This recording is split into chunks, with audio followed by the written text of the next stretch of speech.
चरणों में निवेदन करता हूं कि वो हम सबका मार्गदर्शन करें। आदरणीय योगी आदित्यनाथ जी।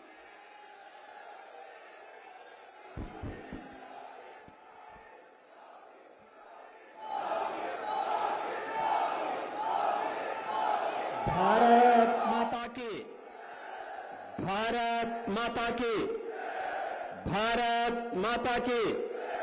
वंदे वंदे वंदे। मंच पर उपस्थित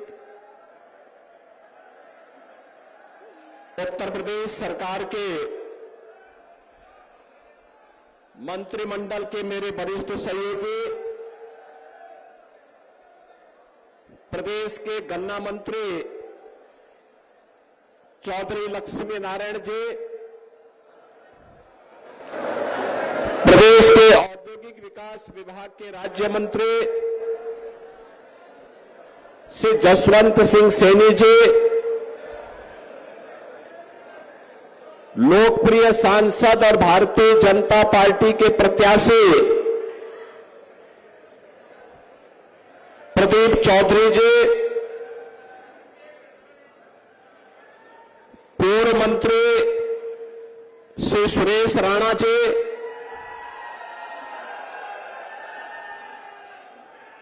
यहां के लोकप्रिय विधायक चौधरी कीरत सिंह जी, विधायक नकुड़ श्री मुकेश चौधरी जी, भारतीय जनता पार्टी के प्रदेश के उपाध्यक्ष श्री मोहित बेनीवाल जी, जिलाध्यक्ष महेंद्र सैनी जी, जिलाध्यक्ष शामली श्री तजेंद्र निर्वाल जी, विधान परिषद सदस्य चौधरी वीरेंद्र सिंह जी, लोकसभा संयोजक प्रमोद सैनी जी, जिला पंचायत अध्यक्ष सहारनपुर श्री मांगेराम चौधरी जी, पूर्व विधायक महिपाल सिंह माजरा जी, पूर्व मंत्री साहब सिंह सैनी जी, मंच पर उपस्थित भारतीय जनता पार्टी के सभी पदाधिकारीगण, राष्ट्रीय लोकदल और अन्य सहयोगी दलों के हमारे सभी पदाधिकारीगण और उपस्थित गंगों के सभी मेरे उपस्थित बहनों और भाइयों, महाराजगंज की इस पावन धरा को, जिसे देवादिदेव महादेव भगवान शिव का आशीर्वाद प्राप्त है और यमुना मैया भी जिस पर अपनी कृपा बरसाती है, ऐसी धरा को मैं कोटि कोटि नमन करते हुए इस चैत्र नवरात्र के अवसर पर आप सबका मैं हृदय से अभिनंदन करता हूं। बहनों और भाइयों,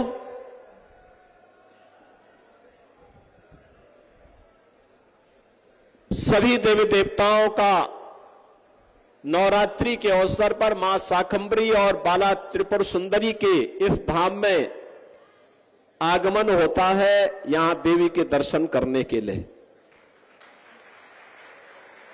और इस अवसर पर आप सबके कारण मुझे भी गंगों में आने का अवसर प्राप्त हो रहा है। आज मुझे बहुत अच्छा लगता है जब मैं सहारनपुर आता हूं तो सहारनपुर में अब विकास हो रहा है। अब दंगा नहीं है, कर्फ्यू भी नहीं है, भय और दहशत भी नहीं है, बल्कि सहारनपुर विकास की धारा के साथ जुड़ करके विकसित भारत की तर्ज पर विकसित उत्तर प्रदेश के सपने को साकार करने के लिए एक विकसित सहारनपुर बनाने के लिए कृत संकल्पित दिखाई दे रहा है।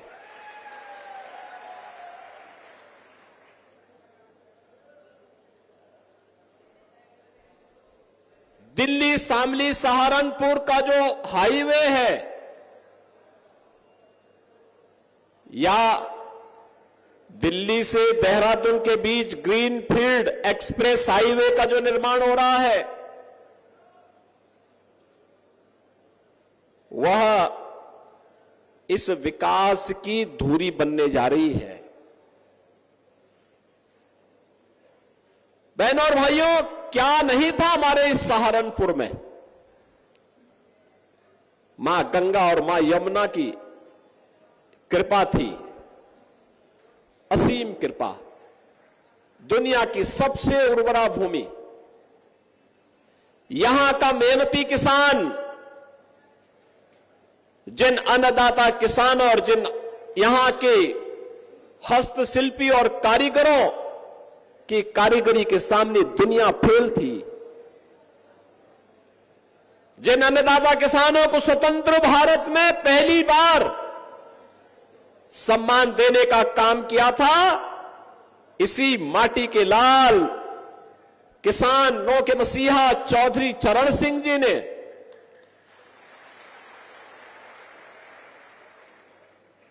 चौधरी चरण सिंह जी के द्वारा किसानों के हितों में किए गए कार्यों के प्रति कृतज्ञता ज्ञापित करने के लिए ही प्रधानमंत्री मोदी जी ने चौधरी साहब को भारत का सर्वोच्च नागरिक सम्मान भारत रत्न दिया है। बहनों और भाइयों, इन मेहनतकश किसानों, श्रमिकों, कारीगरों, हस्तशिल्पियों के सामने दुनिया फेल थी। उन लोगों को उपेक्षित छोड़ दिया गया था। सपा हो, बसपा हो, कांग्रेस हो, इन सरकारों की दंगा पॉलिसी के शिकार हो गए थे। यहां का विकास बाधित हो गया था। अन्नदाता किसान आत्महत्या करने के लिए मजबूर हो गया था। नौजवान पलायन करने के लिए मजबूर हो गया था। बेटियां सुरक्षित नहीं थी, व्यापारी सुरक्षित नहीं था और जातीय खेमों में बांट करके लोगों ने सामाजिक ताने बाने को छिन्न भिन्न करने का काम किया था। और दुष्परिणाम क्या हुआ? कभी देश गुलाम हुआ, कभी हमारे ऐतिहासिक पृष्ठभूमि से जुड़े हुए आस्था के केंद्र तोड़े गए, कभी कावड़ यात्रा पे रोक लगाई गई, कभी सिख विरोधी दंगे होते हैं। कहीं पर किसी भी प्रकार की कोई व्यक्ति अपने आप को यानी सुरक्षित महसूस तो नहीं करता था। और जिस सहारनपुर में असीम संभावना थी, प्रकृति और परमात्मा की सीम कृपा थी कि वह शिक्षा के केंद्र के रूप में काशी की तर्ज पर विकसित हो, उसको मजहबी उन्माद और फतवों का शहर बना करके रख दिया गया। यह है देश के खिलाफ साजिश करने वालों की करतूत। ये लोग किस प्रकार की करतूत करते थे? जिसमें संभावना थी अन्नदाता किसानों को के माध्यम से देश को दुनिया की एक ताकत बनाने की,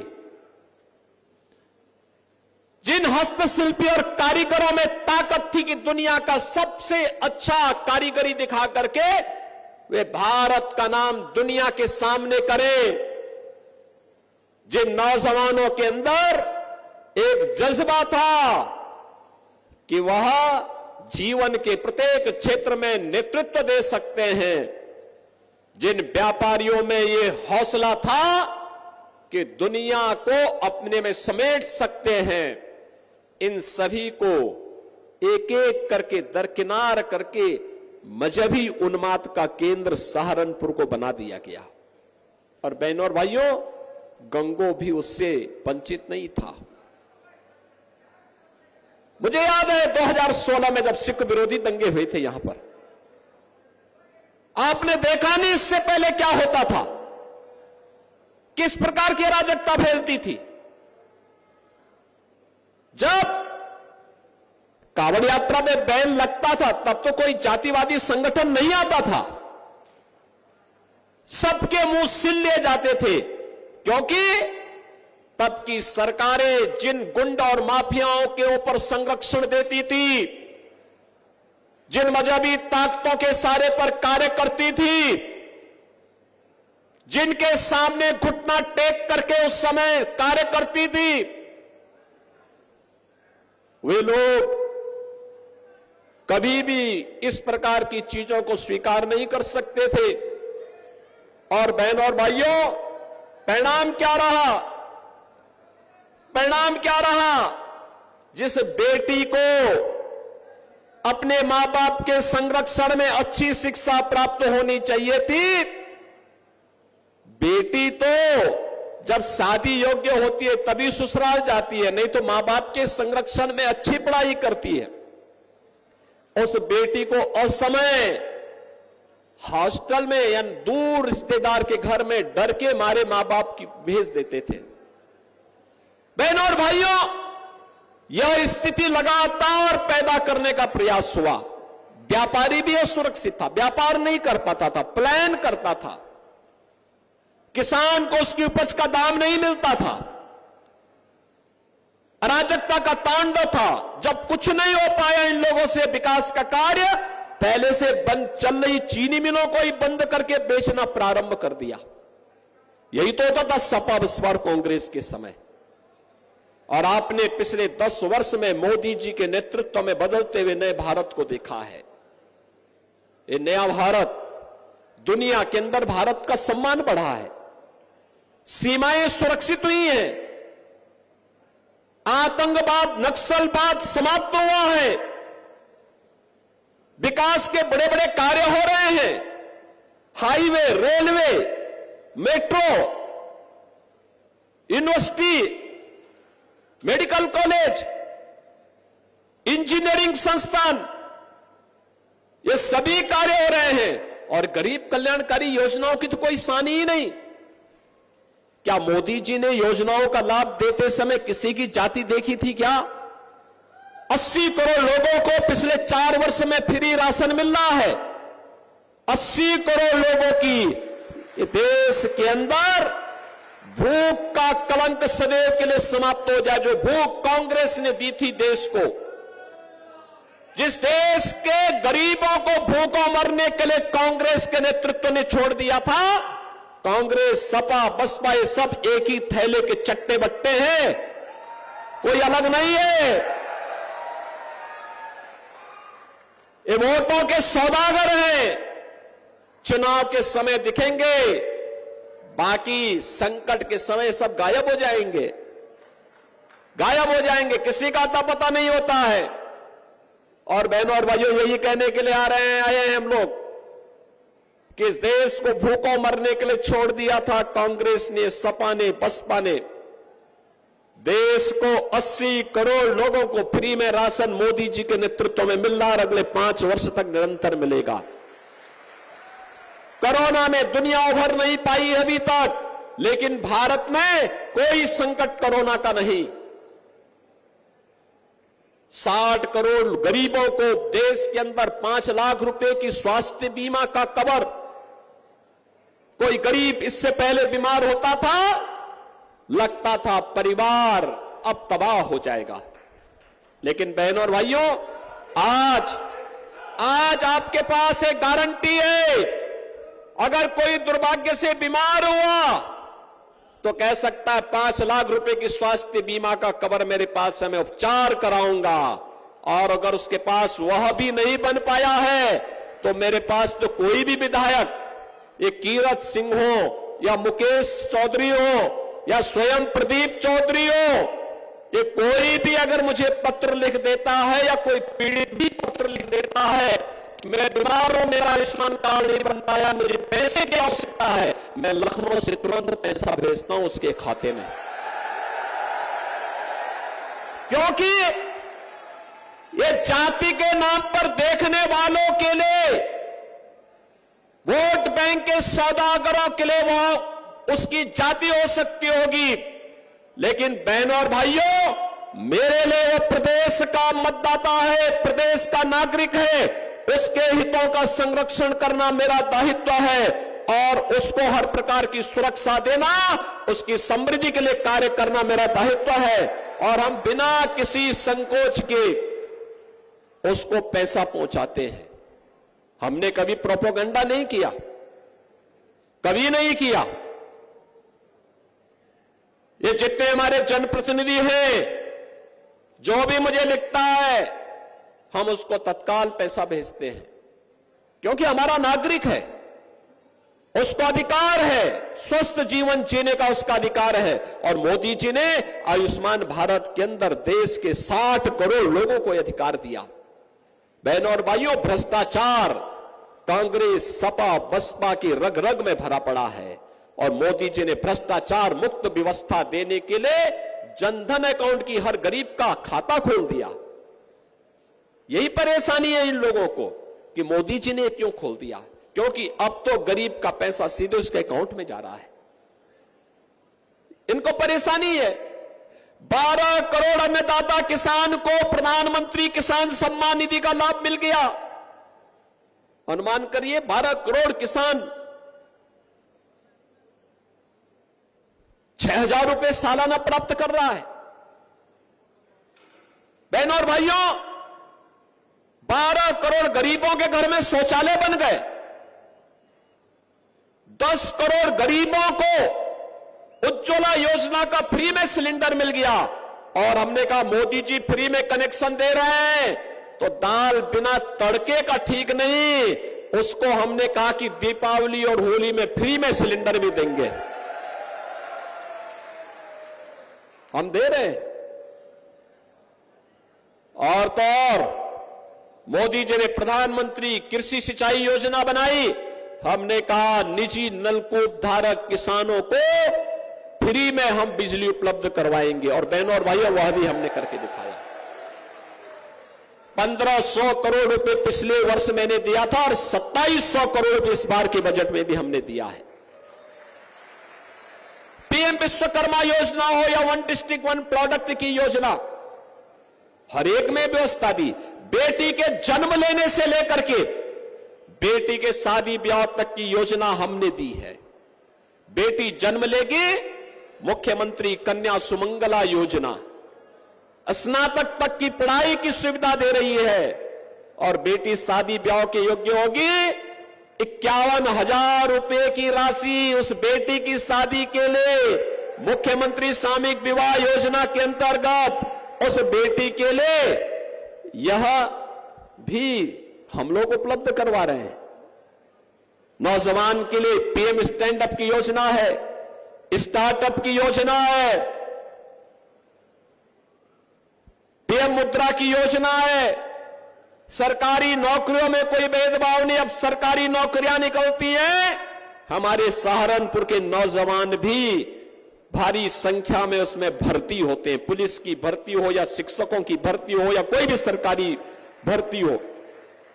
नहीं तो पहले 2-3 जिलों के लोग ही भर्ती जाते थे, बाकी लोगों को ठेंगा दिखा दिया जाता था। हमने कहा नहीं चलेगा, 75 के 75 जनपदों की भर्ती होगी। और अगर कोई नौजवानों के भविष्य के साथ खिलवाड़ करेगा, उसके बाप दादों की भी प्रॉपर्टी को जब्त करके गरीबों में बैठाने का काम करेंगे।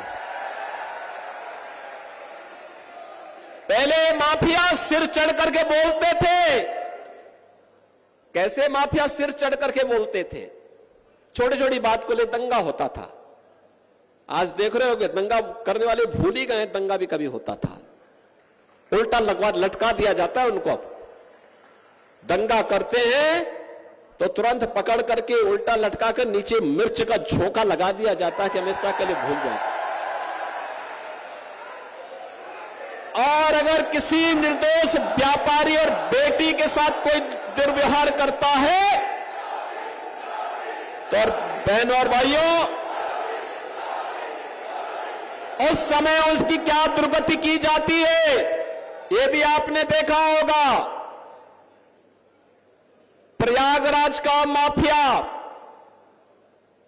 जबरदस्ती एक पिछड़ी जाति के व्यक्ति की निर्मम हत्या करने के आरोप में किस तरीके का व्यवहार करता था, और बहनों और भाइयों उसकी प्रॉपर्टी को जब्त करके हमने गरीबों के लिए मकान बना दिए वहां। लोगों ने कहा ये सब क्या कर रहे हैं, तो बहुत बड़ा माफिया है। हमने कहा कितना बड़ा माफिया है तो समय बताएगा, लेकिन फिलहाल गरीबों को मकान बनाऊंगा भी और अपने हाथों से मैं देने के लिए जाऊंगा, और मैं स्वयं गया था वहां देने के लिए। बहनों और भाइयों, यह केंद्र की या राज्य की जो भी सरकार है, इसका एक ही विजन है, और वह है जनता जनार्दन की सेवा करना, अपने राज्य को और अपने देश को दुनिया की सबसे बड़ी ताकत बना देना, क्योंकि इसी में आपका भविष्य भी उज्जवल है और आने वाली पीढ़ी का भविष्य भी उज्जवल है। बहनों और भाइयों, इसीलिए हम लोग आए आपसे कहने के लिए। चुनाव में सबको याद आता है, किसी को जाति नजर आती है, किसी को मत और मजहब नजर आता है, किसी को कुछ और नजर आता है, लेकिन हम लोगों को चुनाव के दौरान भी, चुनाव के बाद भी, चुनाव के दौरान भी, बाढ़ के समय भी मैं ही आया था इधर, तब ये सपा बसपा कांग्रेस किसी के लोग नहीं आए होंगे, क्योंकि उनको फुर्सत ही नहीं थी। किसी को इटली जाने से फुर्सत नहीं है, किसी को कहीं और जगह इंग्लैंड घूमने से फुर्सत हो, तब ये लोग यहां आएंगे ना। और जब सत्ता में रहते हुए इन्होंने लूटा होगा, उस पैसे को देखने के लिए जाते होंगे, लेकिन उसको हम लोग यहां पे दुरुपयोग नहीं करने देंगे। घबराइए मत, धीरे धीरे करके वो पैसा भी भारत में वापस आएगा और गरीबों के लिए इसी प्रकार की उन योजनाओं का लाभ भी देंगे। और इसलिए आज हम सब आए हैं। बहनों और भाइयों, आपसे कहने के लिए मैं आया हूं एक बार, मोदी जी देश की आवश्यकता है। मोदी जी ने देश को विकास का एक एजेंडा दिया है, सुरक्षा का माहौल दिया है, 140 करोड़ लोगों का सम्मान बढ़ाया है, और भारत को दुनिया की तीसरी बड़ी अर्थव्यवस्था बनाने के लिए मोदी जी को तीसरा कार्यकाल आवश्यक है।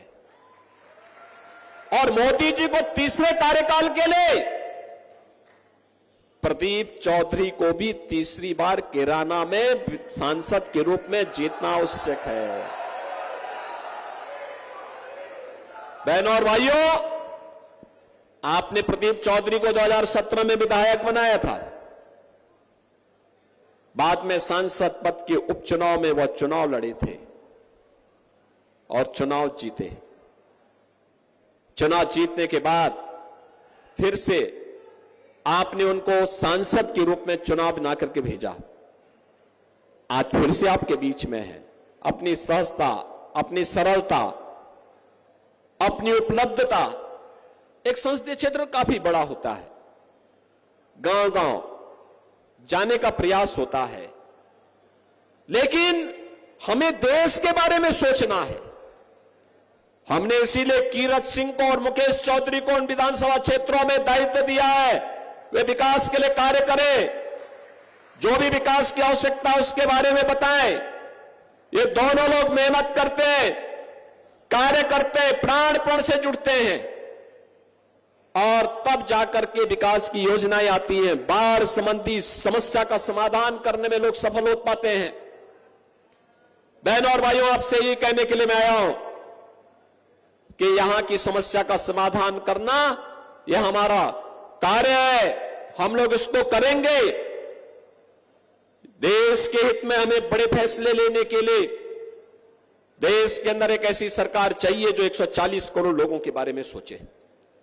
और इसीलिए कहा जा रहा है ये चुनाव फैमिली फर्स्ट बनाम नेशन फर्स्ट का चुनाव है। कुछ लोगों के लिए अपना परिवार महत्वपूर्ण हो जाता है, वे उससे बाहर नहीं सोच सकते। हमारे लिए तो 140 करोड़ का भारत ही मोदी जी के लिए अपना परिवार है, इसलिए 140 करोड़ लोगों के लिए देश के बारे में मोदी जी सोच रहे हैं।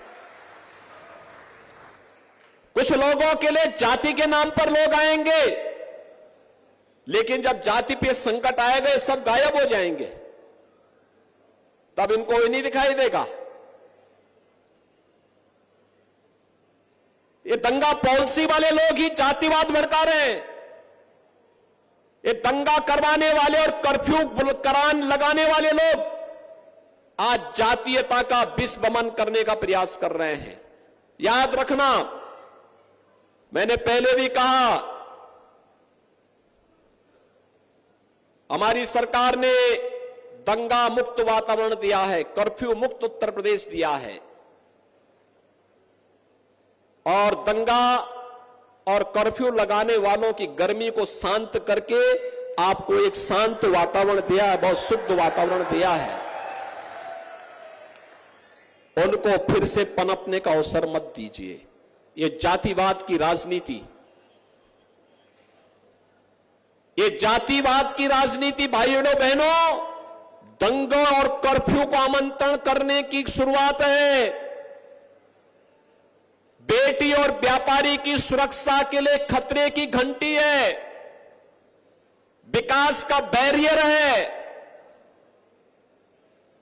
यहां के विकास को बाधित करने की साजिश का हिस्सा है। हम इससे ऊपर उठ करके कार्य करें। हमें सहारनपुर के अंदर, गंगो के अंदर, नकुल के अंदर किसी भी प्रकार के दंगाइयों को, किसी भी प्रकार के भ्रष्टाचारियों को, किसी भी प्रकार के उन अराजक तत्वों को जिनके कारण यहां की बेटी, यहां की माताएं, यहां की बहनें, यहां का व्यापारी, यहां का अन्नदाता किसान, यहां का नौजवान, उसके जीवन के साथ खिलवाड़ होता हो, उसको हम यहां फिर से पनपने नहीं देंगे, चाहे वह कोई भी हो। हमारा एक ही मिशन है, जो मोदी जी का मिशन है वही हमारा मिशन है। जो मोदी जी का विजन है, उसी राष्ट्रवाद के विजन के साथ, मिशन के साथ हम भी जुट करके नए भारत के निर्माण में हम भी कार्य करेंगे। और बहनों और भाइयों, हमें इस बात को ध्यान में रखना होगा, महाराणा प्रताप ने यही कहा था, महाराणा प्रताप ने यही कहा था, उन्होंने कहा था, मैं किसी भी धर्मी के सामने, किसी विदेशी आक्रांता के सामने मैं सिर नहीं झुका सकता। देश का स्वाभिमान होता है। महाराणा प्रताप ने अपनी लड़ाई देश के स्वाभिमान के लिए लड़ी थी, राष्ट्रीय स्वाभिमान के लिए लड़ी थी। उन्होंने कहा था कि हम किसी भी विधर्मी के सामने सिर नहीं झुका सकते। वह लड़ाई सत्ता की नहीं थी, राष्ट्रीय सम्मान की थी, राष्ट्रीय स्वाभिमान की थी। और आज की लड़ाई भी राष्ट्रीय सम्मान और राष्ट्रीय स्वाभिमान की लड़ाई है। और इसलिए बहनों भाइयों, एक तरफ भारत के सम्मान और स्वाभिमान की लड़ाई लड़ने वाली भारतीय जनता पार्टी है, और दूसरी तरफ भारतीयता को, भारत के सम्मान को ठेस पहुंचाने वाली कांग्रेस और उनके नेतृत्व की इंडी गठबंधन में जुड़े हुए सपा और अन्य दल हैं। इनके करामात आप देख सकते हैं। मुझे एक बात बताओ, मैं पूछना चाहता हूं, अयोध्या में राम मंदिर के निर्माण में खुशी हुई है ना? हुई है, हुई है। आप मुझे बताओ, अयोध्या में राम मंदिर का निर्माण क्या ये कांग्रेस, सपा या बसपा के लोग करा पाते क्या? ये लोग करा पाते क्या? जब ये राम मंदिर का निर्माण नहीं करा सकते, 3 तलाक की कुप्रथा को समाप्त करके अच्छा काम हुआ है ना? यह भी कुप्रथा कांग्रेस ने ही दी। जब ये लोग 3 यानी नारी गरिमा के प्रतीक और नारी गरिमा के लिए सबसे खतरनाक 3 तलाक की कुप्रथा को रोक नहीं सकते, कश्मीर में धारा 370 को समाप्त करके आतंकवाद को हमेशा से समाप्त करने का काम जो मोदी जी ने किया है, जब ये लोग उसको नहीं समाप्त कर सकते, ये लोग गरीबों का कल्याण नहीं करा सकते, कर्फ्यू को समाप्त नहीं कर सकते, दंगा नहीं रोक सकते, गरीबों को अन्न नहीं दे सकते, किसानों की आत्महत्या नहीं रोक सकते, तो इनको सिर में ढो करके आप क्यों देश के लिए बोझा बनना चाहते हैं? मत ढोइए इनको, बोल दीजिए कि भाई तुम्हें बहुत मौका दिया है, अब जाने दो भाई, बहुत हो गया है। और जो कोई जाति की बात आपके सामने कहता है, कहता तब कहां थे जब राम मंदिर का आंदोलन चल रहा था, तब कहां थे जब कांवड़ यात्रा पे रोक लगाई जा रही थी, तब कहां थे जब मुजफ्फरनगर का दंगा हो रहा था, जब वहां कर्फ्यू लग रहा था, जब निर्दोष लोग जेल के अंदर डाले जा रहे थे। यही सुरेश राणा थे, महीनों जेल में बंद थे, क्योंकि इन्होंने मुजफ्फरनगर के दंगे का विरोध किया था। और बहनों और भाइयों, इन लोगों से प्रश्न पूछ करके इनको कहना चाहिए कि भैया जब उस समय नहीं थे, संकट के समय नहीं थे, तो इस समय तो कम से कम नया संकट पैदा मत करिए, अब मत पैदा करिए। अब आप जाइए, हमें अपना निर्णय लेने दीजिए। देश सही दिशा में जा रहा है, प्रदेश सही दिशा में जा रहा है। हमें अपने प्रदेश के लिए कार्य करना है, अपने देश के लिए कार्य करना है, अपने जनपद के लिए कार्य करना है, अपने गंगों और अपने नकुड़ के लिए कार्य करना है, और इसको लेकर के हमें आगे बढ़ना है। और इसके लिए लक्ष्मी जी आवश्यक है, और लक्ष्मी जी के लिए कमल आवश्यक है। और इस बार तो सोने पे सुहागा है, आरएलडी का नल होगा और बीजेपी का कमल होगा। बहनों और भाइयों, ये नल और कमल मिलकर के फिर से देश के विकास की फसल को लहलहाएगी पूरा। सहमत है ना? सहमत है? तो आप मुझे एक बात के लिए आश्वस्त करेंगे, मुझे इस बात के लिए आश्वस्त करिए कि आप में से हर व्यक्ति प्रदीप चौधरी बनकर के, मोदी जी का प्रतिनिधि बनकर के घर घर जाएगा। सभी लोग सहमत हैं? घर घर जाओगे, एक एक वोट बीजेपी के चुनाव चिन्ह कमल के फूल पर डलवाओगे। सभी लोग सहमत हैं? तो अपनी आवाज को इतनी जोर तक बोलना कि मोदी जी तक, दिल्ली तक आपकी आवाज पहुंचे। दोनों हाथ पकड़ के बोलेंगे, भारत माता की, भारत माता की, भारत माता की जय श्री राम, जय जय श्री राम।